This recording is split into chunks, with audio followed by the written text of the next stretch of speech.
Okay. Let us now move on in our conversation about the Cold War. And the next bit we're going to talk about here involving the Cold War is about China. Now, we remember that in the time between the wars, which we studied, China had turned from its traditional dynasties, this period of dynasties, which can go all the way back thousands and thousands of years, although there's period with no dynasty. In 1912, the Qin dynasty ends, and a new nationalist government takes over. This government is attempting to build a republic, which is a representative democracy, which is what America has. And they're friends to America.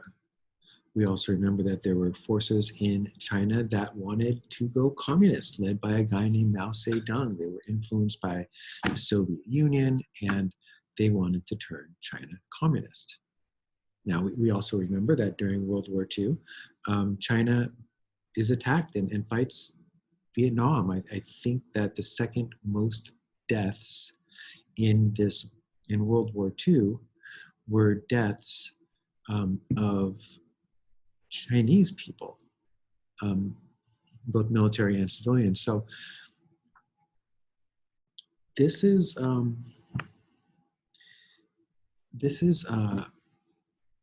where we were left off, okay? And immediately following World War II, we have the US and the Soviets now breaking apart, former allies breaking apart and becoming ideological enemies. The US, democracy, some sort of version of capitalism, the Soviet Union, dictatorship, extreme version of communism. And China still has these two forces that are in its country. And we're going to see that a 4-year or a 5-year civil war breaks out in China between the communists led by Mao Zedong and the nationalists led by Chiang Kai-shek. The communists win, and they can take control over the government in China. The nationalists then move to Taiwan, which is an island right off of China. Let's take a look at this map here. You guys know I love maps. This was the area where really the communists were in control. If you guys remember, Chiang Kai-shek, he didn't bother to fight the communists who were up in the hills here.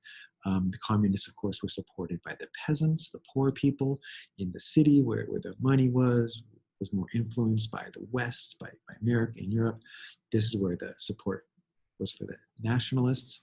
And we see that slowly but surely the communists are going to come down. They're going to take land in central China, southern China, and then move into the more rural western China. This is really a huge desert. This is where the majority of China's population lives. And by 1950, China had been completely taken over by the communists. And I'm sorry, the nationalists are going to move to Taiwan, to this island right here, okay, where they still stay. I mean, the government in Taiwan today is the remnants of the old nationalist regime. I remember when I was a kid growing up, I'm a sports guy, and I'm really big on the Olympics. Oh my gosh, I'm so excited about the Olympics coming back to LA in 2028. I remember when they were here in 1984. I'm sorry, and this is really exciting for me. I should stop. But anyways, they used to be called the People's Republic of China. So in the same event, racing would be China, and then the People's Republic of China, which was the remnants of the nationalist government who lived in Taiwan, and I believe they still live there today. Interestingly, the Chinese government believes that this is their land still today. The U.S. supports Taiwan and its ability to exist, and this is a sticking point in the relationship between the U.S. and China today. So as we get more modern, we have opportunities to at least talk about how these events impact our modern world. And I won't get to the modern world like I normally do. Thank you, COVID. But no, thank you, actually, COVID. But I'm going to try and touch on it as we go along so you kind of understand our modern world. I find that important. Anyways, Mao Zedong becomes a leader, the US is now seeing a lot of its fears coming true, that communism would spread, starting in China, and that the US would now be fighting this ideological battle, this Cold War. In 1950, the Soviets and the Chinese signed a pact. They're buddies now, right? So the fear is coming into fruition. In 1955, Mao Zedong launches his Great Leap Forward. This is the name of this program where he's going to try and really copy Stalin's 5-year plan. He tries to collectivize farms and telling his people, we all must sacrifice for today to build China into a powerful nation in the future, very similar to what Stalin did.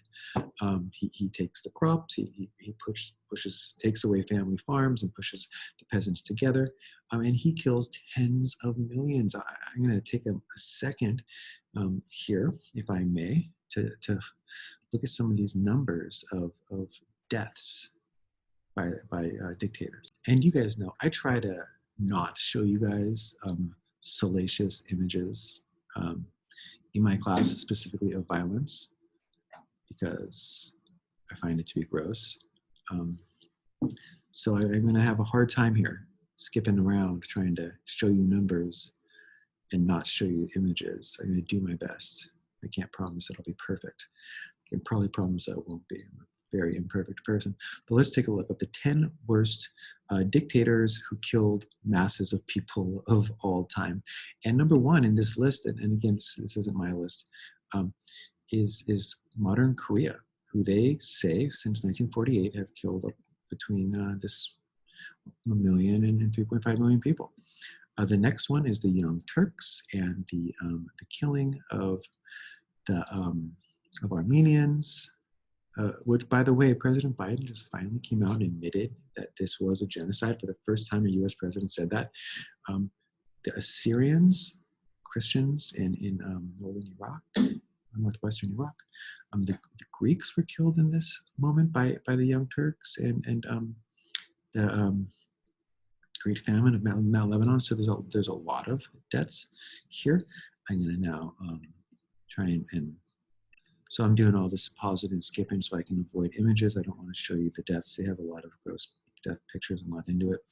I'm in Cambodia, the Khmer Rouge, led by Pol Pot, killed an estimated 1.5 million to 3 million people. They found, they keep finding mass graves. This is another mass killing by a dictator. These next few have less gross, violent death pictures, so I can be able to skip right through them. In Madagascar, there was a murdering group of people. Madagascar is an island off Africa. Between 5 million and 1.2 million people killed in these years. Another 500,000 or so killed in these years. This was in Madagascar. There's this weird connection where sometimes if you look up my last name, you'll find leaders in Madagascar. I hope that people of my family here, at least who share my last name, were not involved in that. In Congo, during the age of imperialism, the Emperor Leopold of Belgium killed about 10 million people in Congo.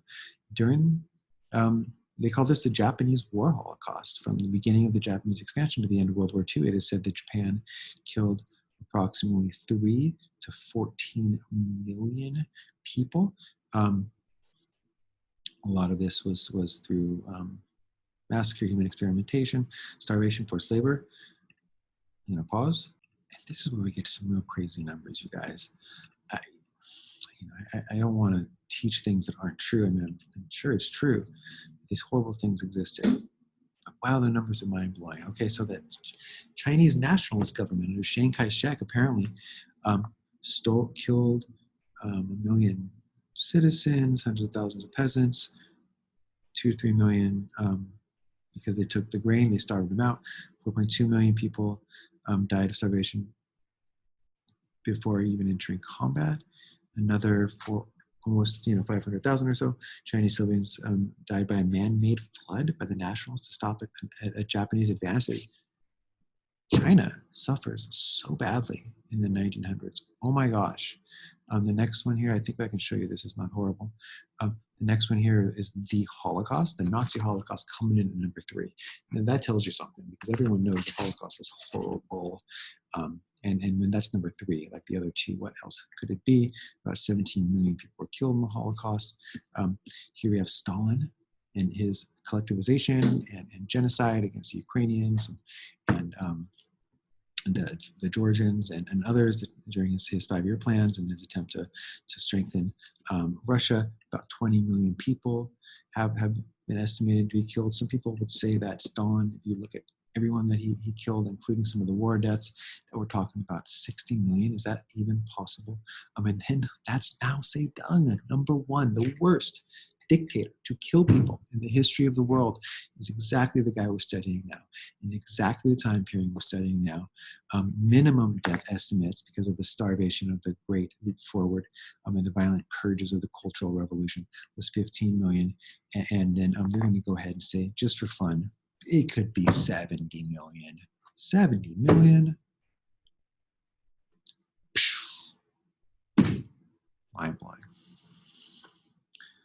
All right. So back to my friendly PowerPoint. So this program, though, this Great Leap Forward doesn't work as well as Stalin's 5-year plans. They don't industrialize. It doesn't improve the economy as quickly as he had hoped. Like I said, tens of millions of people are starved during this period. And he also happened to have, like some bad weather. China wasn't really ready to improve its agriculture the way that the Soviets were. And this was just a horrible, horrible disaster. On top of that, he tries to have a cultural revolution.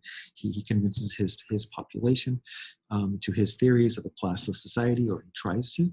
He gives all citizens his book that they have to keep in their house. And if they show up in your house and you don't have his book, you could be arrested or killed. He changes the schools completely. He actually ends all school for 6 months. He goes, pause. It's almost like the coronavirus. No, we didn't end school, so we didn't pause. I was just working the whole time. And he refigures the schools so that they teach his ideology. He destroys old temples. He destroys foreign books and art and music. He attacks anyone who goes against him or seems to be more pro-Western. So this is the moment we're studying. This is Mao Zedong. This is when communism takes over in China. And when we talk about the worst dictators of all time, I kept mentioning, like, yeah, Hitler is one of the worst. Stalin and Mao killed more. Chiang Kai-shek killed a lot close to the Holocaust. I mean, none of this is okay. Conveniently, there are no Americans on that list. I've seen lists from other countries that include America as some of the maybe not top 10, but that America has killed a lot of people in the Middle East as well. And some of the wars there, hundreds of thousands.